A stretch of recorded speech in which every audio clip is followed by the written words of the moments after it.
Welcome back to the 2022 PDGA Amateur Disc Golf World Championships. Returning this round 4 to Mesker Park with lead card action of the MA1 field. Grant Zellner of the PDGA alongside Paavo Stubstad of Central Coast Disc Golf.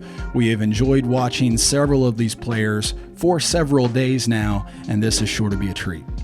Indeed, Grant. I like that this tournament showcases 3 different courses, but I gotta say, Mesker is my favorite of the 3, so I'm excited to see the players tackle it again today.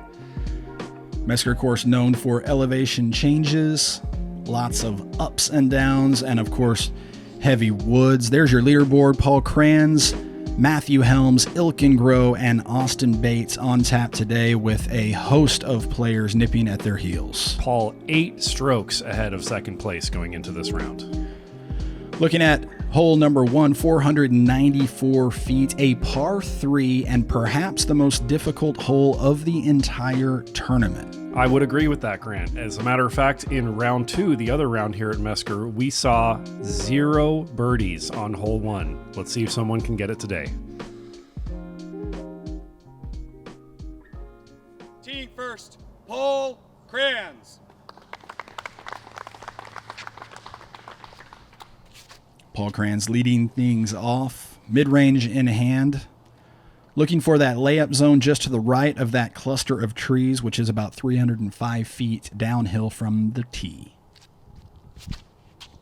Paul going for the layup play, as I imagine probably 90% of the field is doing. A little deep, but he should be okay. Next to tee, Mathew Helms. Looking now at Mathew Helms, I in the same landing zone. I think a minute ago I said to the right. That was looking back toward the tee from the basket, of course. Players left here. And Mathew with a very similar shot. A little bit shorter than Paul, might be a little less pinched off. Next to tee, Ilkin, Groh. Ilkin Groh had a rough start to his tournament and has been clawing his way back up toward the lead card over the course of rounds 2 and 3, and he is decidedly in the mix at this point. It's great to see him back on lead card since we haven't seen him since our round 1 feature card. Another similar looking shot, going for that landing zone on the left. Looks good. And rounding out the 3 p.m. tee time, Austen Bates. Looking now at Austen Bates, very smooth player with an excellent forehand game. And a player with an excellent forehand game is the type of player you would see on this hole going for the hero shot. He is trying to make the green, but that is 2 turned over. Looks like it went into the woods, hopefully not too deep. Everybody here out in the open looking at about 170 feet up toward the basket. The question is, what kind of angle will they have? Mathew Helms to start. Mathew lining up the Anheuser forehand, thinking about it for about 2 seconds, and executing. Perfectly, I might add. You could see from his angle that ideally players want to land maybe 80 to 100 feet short of there so they have a straight shot into the green. We saw several of those in round 2. Ilkin up next.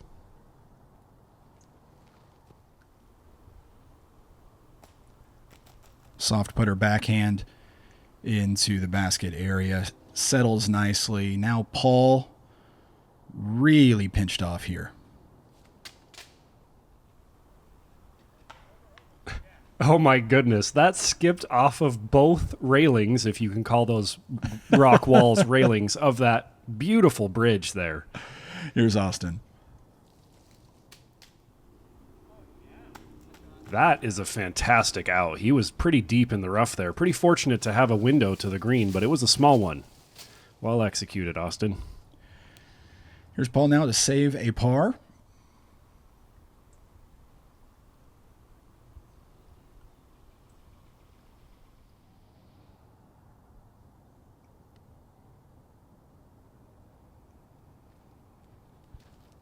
Oh, no. And I believe Paul was bogey-free in rounds 2 and 3, so that is his first bogey in at least 37 holes. I'm not sure how his round 1 went. Really solid make there, though. He was still about 27 out to save that bogey. Here's Mathew Helms.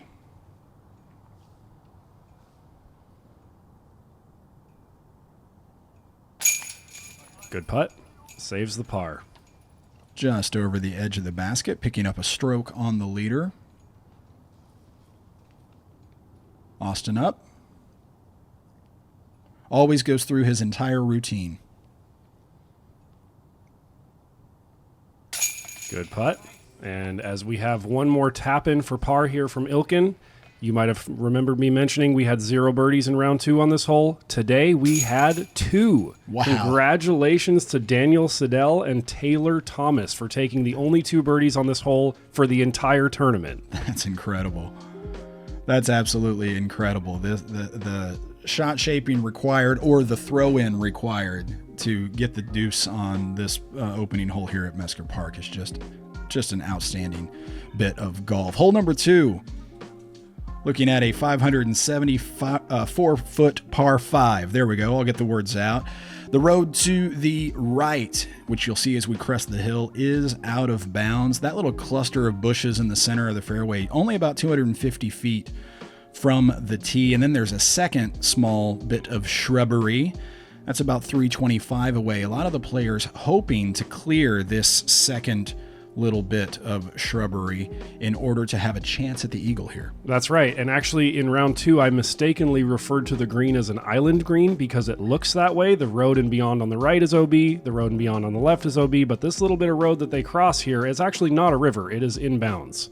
So it's more of a peninsula green.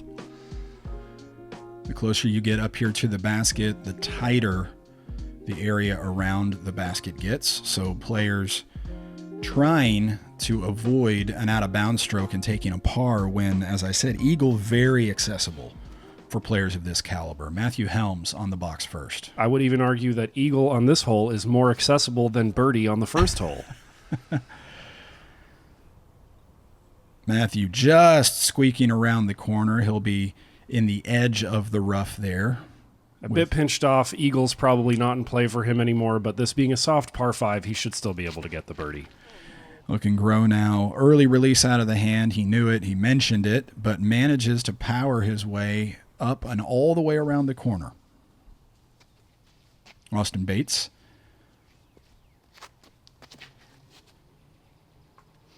Going a little bit wider, hoping to not fade into the rough on the left, and he's right at the edge of it. Given that he has a good forehand, that shouldn't be too much of a problem for him. Paul Krans, our leader now. Similar looking line. Everybody drifting there to the left side of the fairway. So Mathew Helms will play first. If I'm not mistaken, Mathew went out of bounds on his second shot in round 2, so makes a nice correction there.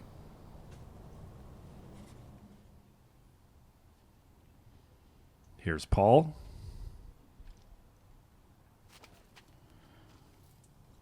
A really good window there for Paul, able to skip off the road and put himself well inside the circle here for eagle. Great upshot, Paul. Austen next from just about a pace and a half closer to the pin. And it's just a little low out of his hand. He gets some ground play, but he was obviously trying to get it in the air all the way there. It lands on that road, but as I mentioned, that is safe. Ilkin no more than 220 feet away. Heiser line taking all the trees out of the equation, and he's going to be in the circle for eagle as well.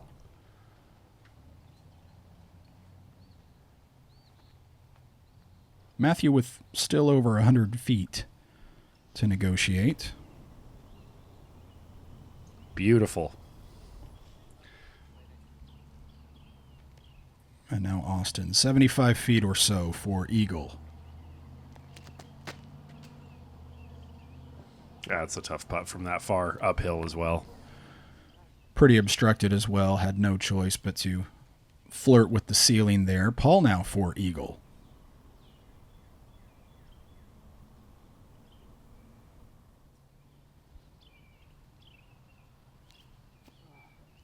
Oh, that's a little low. Wanted to get that stroke back he lost on the opening hole. Mathew for birdie.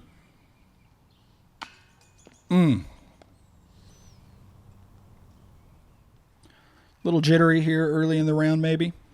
And Ilkin taking no time to think about it, as he never does in the circle, and he's in for the eagle. Well done, sir. Paul for the birdie. And as the remaining two players tap out here, I got to shout out the other Eagles on the day. We had 6 total. So there was Ilkin, and then Brendan Shoup, Bryson Haft, Logan Staten, Philip Rashkow, and Tim Icard, or Ickard. Logan Staten playing his way into contention from the B pool. He was a B pool player as the tournament kicked off what seems like forever ago. Lots of disc golf so far this week and a lot of heat. But we've enjoyed every minute of it, especially watching players like the U.S. amateur champion Ilkin Groh claw his way back into contention as mentioned before. Here we are on hole number 3, a more traditional par 5 at 823 feet. You're looking at an out-of-bounds river, a river of asphalt running through the fairway here to the right and to the left, both safe. The right side a little more open than the left side, but of course with the tee being on the left and the basket being on the left, playing to that right side does add distance, so players have a decision to make which side they're going for. The ideal play is really right down the road and just hope you skip off of it, which you most likely will. There is a zoo off to the right of this fairway with a fence, of course, as you would hope a zoo would have. It is absolutely reachable if you get a disc overturned and too high into the air.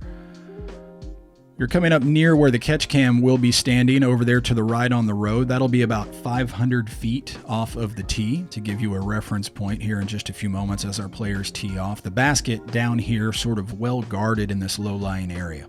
As you mentioned, this is a more traditional length for a par 5, but the entire hole is downhill, so if players can navigate the fairway and miss the hundreds of trees, it is reachable in 2 shots. Here's Ilkin Groh. And that is overturned. And that kicked back near the road there on his right from the tee pad. Actually a pretty good reaction given how much he overturned that. Here's Austen, and this looks like an absolute crush. Just a gem of a throw.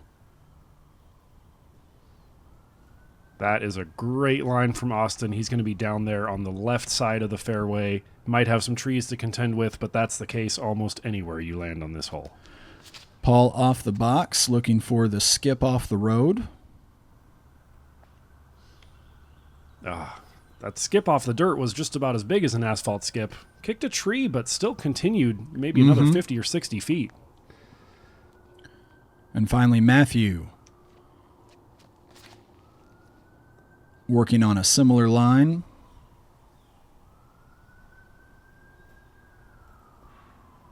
Wow. So that's a 500-foot drive if you said the catch cam, who was me, was standing at 500 feet. I love that you range found me off of the tee pad. That's great. Ilkin with still about 375 feet to go. And look at that, Grant. He's going to be about 40 or 45 feet with a putt for eagle 2 holes in a row, potentially. Austen now considering his options, forced to contend with the woods here on the left. He's actually got a similar distance into the basket as Ilkin had, despite having what appeared to be a much better drive, and that's overturned into the woods. Paul up next from a bit closer. This looks like the ideal landing zone to me, where you can just throw that hyzer skip shot down the road for your second shot. Use the slope of the hill down toward the basket, and Paul will have only that left for eagle. Now Mathew. That's overturned. Oh, maybe not. That disc was more stable than I thought, or it got a kick that I didn't see. In any case, yeah, he should be down there, maybe 40 or 50 feet.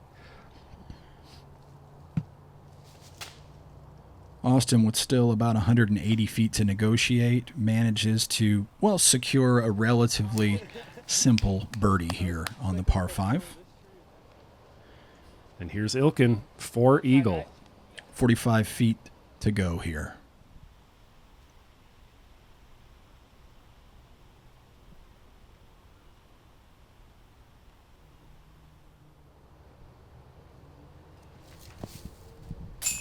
Wow. Back-to-back eagles, Grant. It's not every day you see that. It's not every day you see back-to-back par 5s. That is true as well. Here's Mathew. Clipped a little foliage on the side of that tree, I think. He'll have a drop-in birdie. And Paul now for eagle. No problem. Look at that. These guys making it look easy. 2 eagles on this card. 2 of only 7 on the day. The other eagles, Evan Boucher, Ilkin, and Isaac Thompson, Mark Huther, Matt Strand, and Parker Gibson. Well done, sir.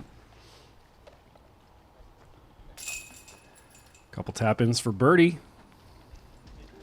Got 2 birdies and 2 eagles. 6 down for the card on hole number 3.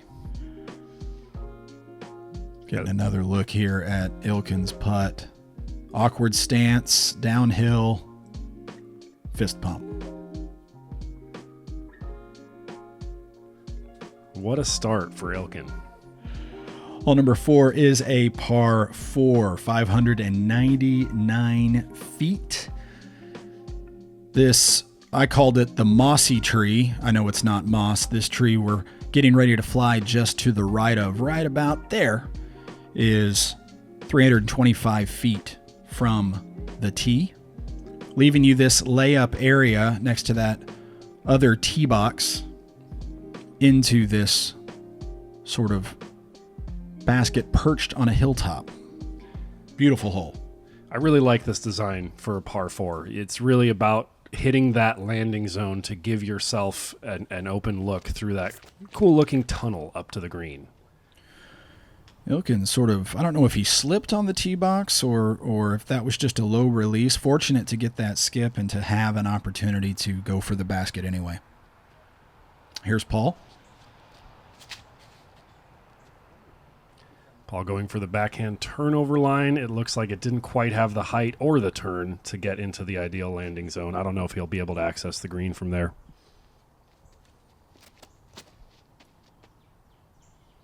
Austen with the power forehand, counting on the drift to take him right over into a place where the opening is accessible. That last little tree kick won't help, but shouldn't hurt too badly either. And here's Mathew.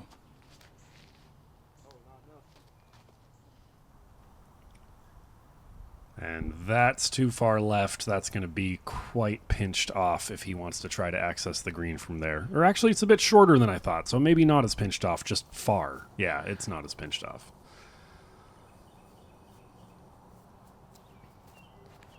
Mathew with an opportunity to hit the gap and does so. Gets through that low ceiling and manages to give himself at least a look for the birdie. Here's Paul. This hole playing quite a bit more than 599 feet, being uphill the entire way, especially off the tee.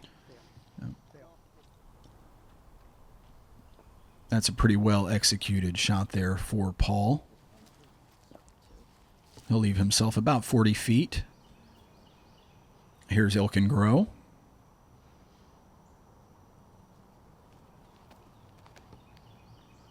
Probably the most straightforward opportunity of the card there for Ilkin, and he capitalizes on it. What an impressive upshot, especially after throwing low off the tee, hitting the ground, getting that skip, still manages to get up and down for a birdie. And now Austen, despite outdriving the card with probably the most challenging upshot, gets around the corner to be sure, but will leave himself about 65 feet here for his birdie. Yeah, it would have been really tough to get in the circle from where he was there, pinched off on the left side. Still giving it a bid. Mathew Helms now from about 50. Oh, just inches low. And now the leader, Paul Krans, from 40 feet out. Right in the heart. I love watching Paul Krans putt. So consistent.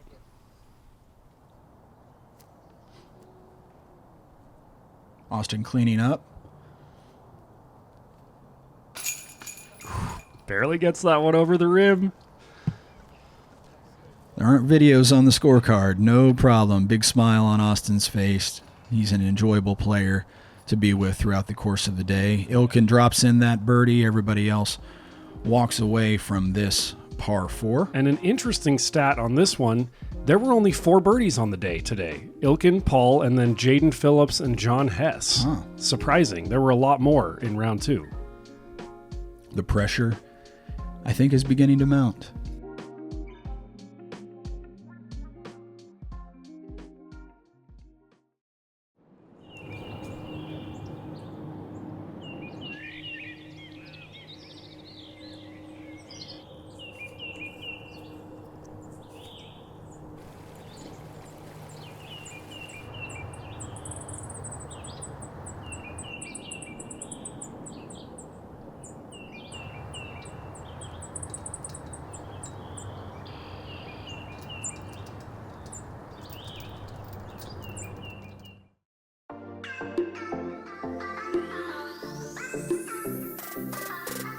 Plastic Addicts is proud to sponsor the coverage of the 2022 PDGA Amateur World Championships. Use code 22AMWorlds to get 10% off store-wide from now until the end of July. Orders over $70 ship free. Thanks for choosing Plastic Addicts.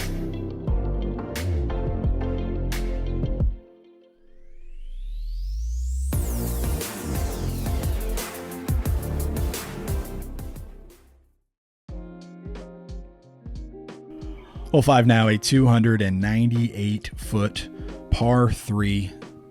Pretty straightforward hole here. The road, though, does play out of bounds here all the way up the left, so you're throwing over the road initially. Not much of a problem there. Into a basket that's just over the crest of a hill. So if you flash the basket, so much the better for the ace run. However, you're guaranteeing yourself quite the comebacker if you want to score the birdie here. It's a short par 3, but it is tricky given the trees and the elevation change, particularly around the pin. Ilkin with a mid-range off the tee. It's a good-looking line. That should put him about circle's edge. Manages to stay pin high. That's the challenge here. On the 5th, Paul Krans up next. Ooh, barely missed that tree. I was worried about a kick OB there. Ooh, and then he ace runs it and goes long. Mm-hmm. He'll leave himself about 50 feet for the comebacker. Austen Bates.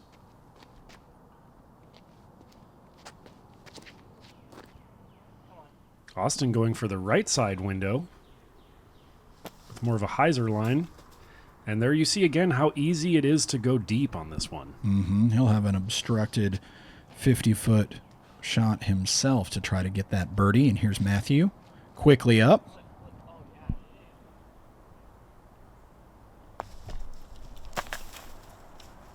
Ooh, I lifted my monopod out of the way just in time for that one. The last thing I want to do is impact a shot in any way. So Austen will putt first now from 50 feet.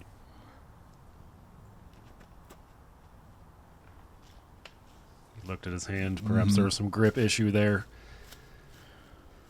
Paul much more obstructed here. Poor footing. Took him a while to determine what stance he wanted to use. He's got a branch poking him in the back of the neck, too. It's a little distracting. Yeah, it looks like he didn't really have any way to go for it from there. Mathew is just inside the edge of the circle. No step putt here. Knew it out of the hand. Didn't have the height. Ooh, that looked like it could have gotten a rollaway there until a root generously stopped the rollaway. So now Ilkin from 27.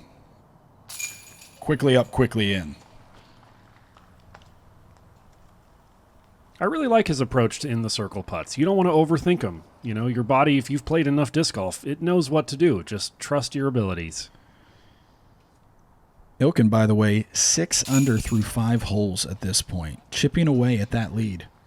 And it's practically a perfect start given how tough of a par 3 hole 1 is. Mm-hmm.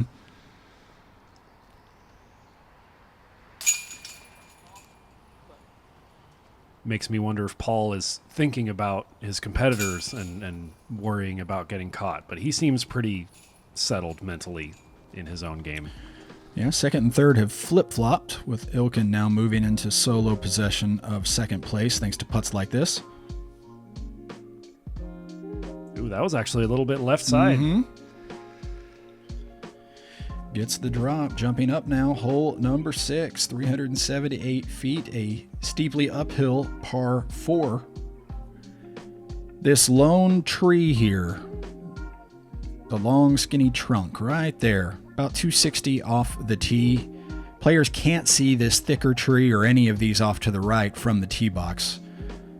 They'll be looking to try to, well, if they land in this area, the birdie clearly very much in play, but if they can go a bit further or if they can lay down that roller, eagle an opportunity here at the 6th. I think roller is probably the only option for most players who'd want to go for the eagle, but someone with elite sidearm power could potentially get up there as well.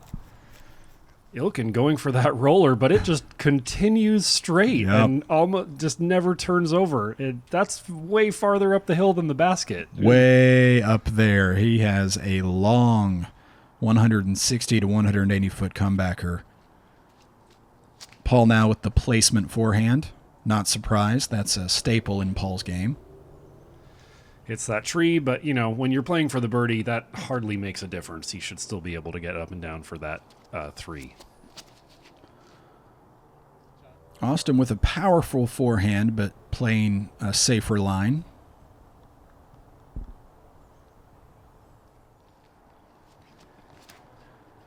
And Mathew up very, very quickly, knowing all along he was going to go for the layup and play for the birdie. Here's Paul now from about 140. Easy little hyzer upshot there. Drifting a little bit right from his vantage point. Ilkin now, as I said before, somewhere around 160 to 180 feet long. I would imagine he's the only player in the field to throw his second shot on this hole from up there. Drifts down the hill. Matt quickly to play, placing himself into virtual drop-in distance for the birdie, and here's Austen.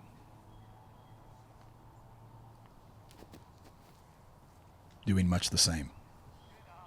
Thank you. So Ilkin with the most work to do, about 40 feet.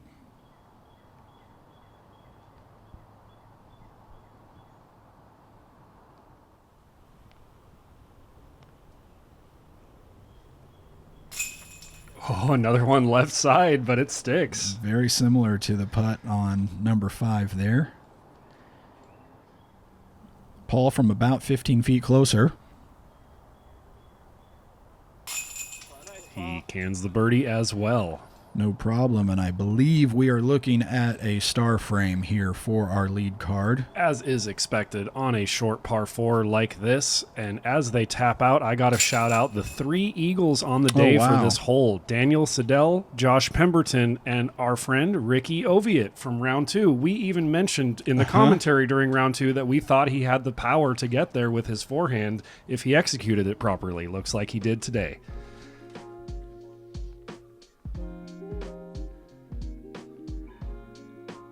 Second hole in a row, we get to watch Ilkin Groh from distance and get to watch that disc dance into the bottom of the basket. Hole number 7, a 437-foot par 4 down the hill, shaped sort of like a number 7 if you're standing at the base of the number 7, because you get to this corner and turn very, very sharply to the right, to the left, playing over this ravine and back up into a basket that is right in the middle of the hillside, really. Very difficult to get good footing, especially from beneath the basket for your putt.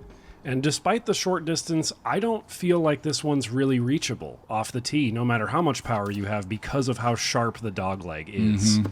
And there's a low ceiling preventing that really high hyzer that could otherwise get there.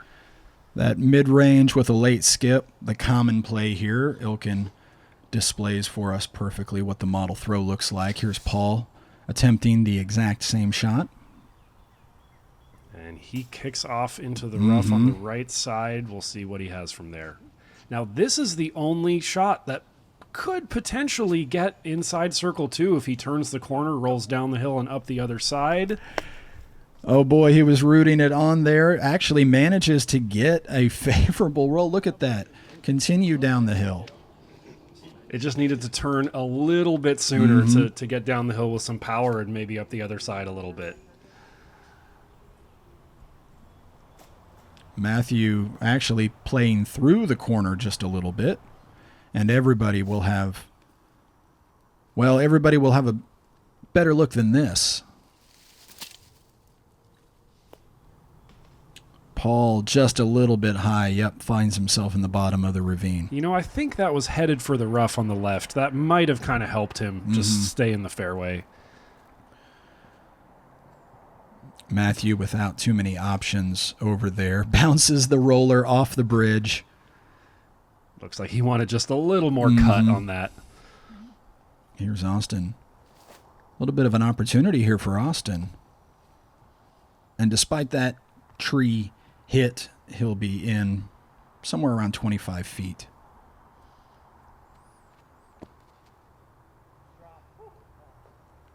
Ilkin up and over. Just over the top. He jump putts from far away.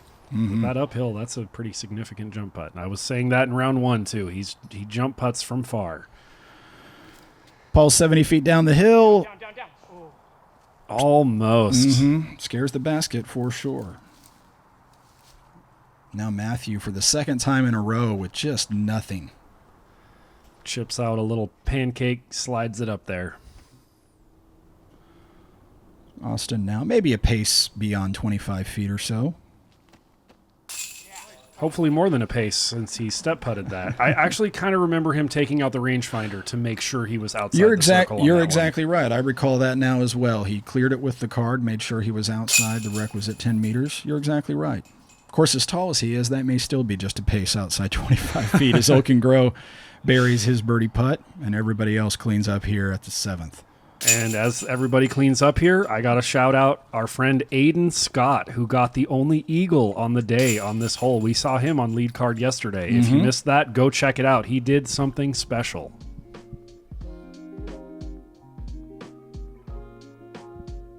As we take one more look here at Austen's just outside the circle putt, dead center.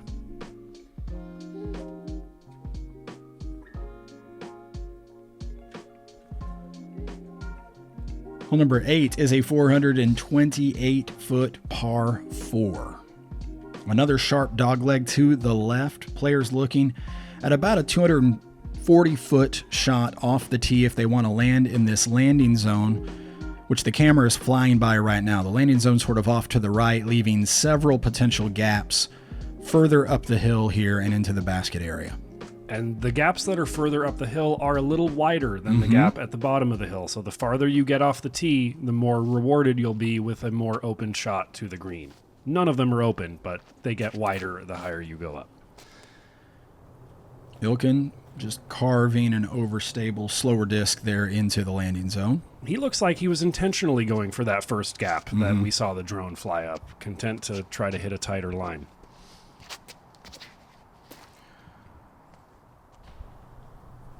Austen actually trying to make more of the corner and does so.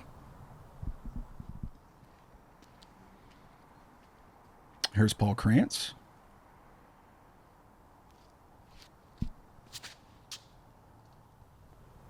Similar looking line to Ilkin and about 5 feet apart. And now Mathew.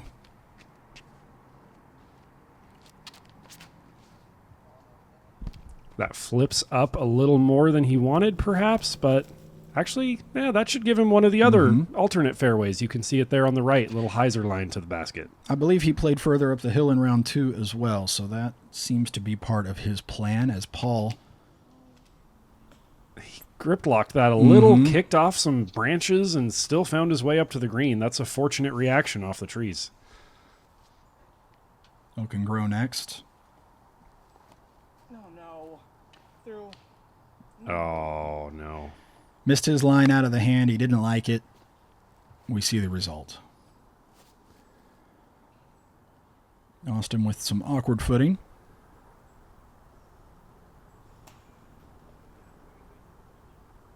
Puts himself about 25 feet short. Here's Mathew now with a completely different line. And I got to take a moment to draw everyone's attention to Ilkin's scorecard at the moment. You see those 2 eagles and 4 birdies? That puts him 8 under par through 7 holes. Now he's going to par this one, so I had to get that out before the streak ended. But what an impressive start to the round for Ilkin. Here's Paul from about 27.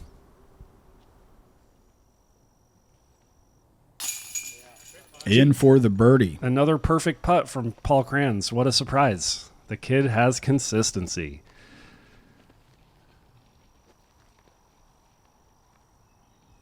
Austen from just a step closer.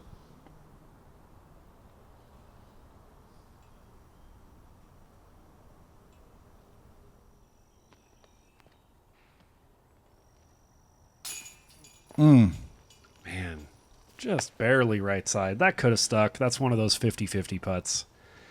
Here, their 2 discs were on top of each other, so there had to be some marking activity before either of them could putt out. No problem there, as both will clean up a par here at the par 4 8th.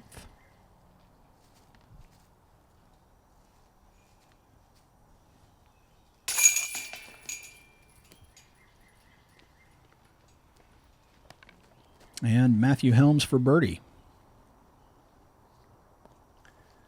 Playing that wider fairway to perfection. Looking at the hole, I think that would be my preferred approach as well, going longer off the tee and taking that hyzer line on the right side of the second half of the fairway. So Paul gets a stroke back on Ilkin, who had been chipping away at Paul's lead throughout the course of this 4th round as we move on to hole number 9. 322 feet, a par 3, sort of playing up this path. Only the 3rd par 3 of the front 9, and one of those par 3s is hole 1, which is practically a par 4, so it's a tough 9. This hole sort of goes a little bit uphill immediately in front of the tee box and then goes downhill the rest of the way, demanding sort of a drifting left to right shot from these players. Paul electing to go with the mid-range forehand. It's either a mid-range forehand or a backhand turnover putter, I would say. And as you can see, it kind of plays down a ridge as well, where there's a slope down on both sides. So any mistake that players make is kind of accentuated by that slope.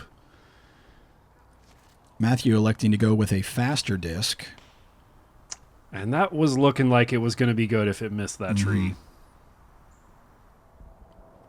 Ilkin up next, also electing to go with the forehand. Ilkin. Yep, pulls it just a little bit to the left there. Austen back to the mid-range.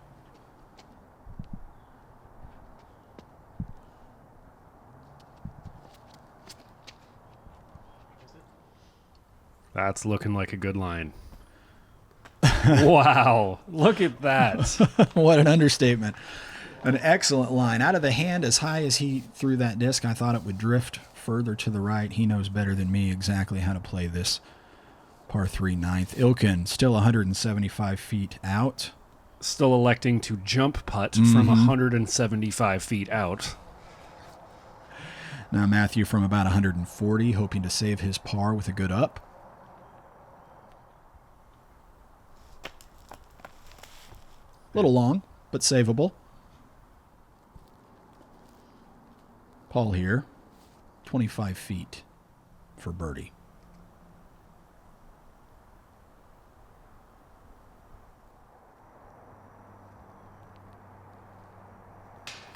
Oh, a little low.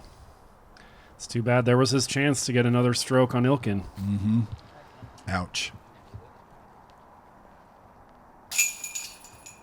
Ilkin wasting no time. Tapping in the par.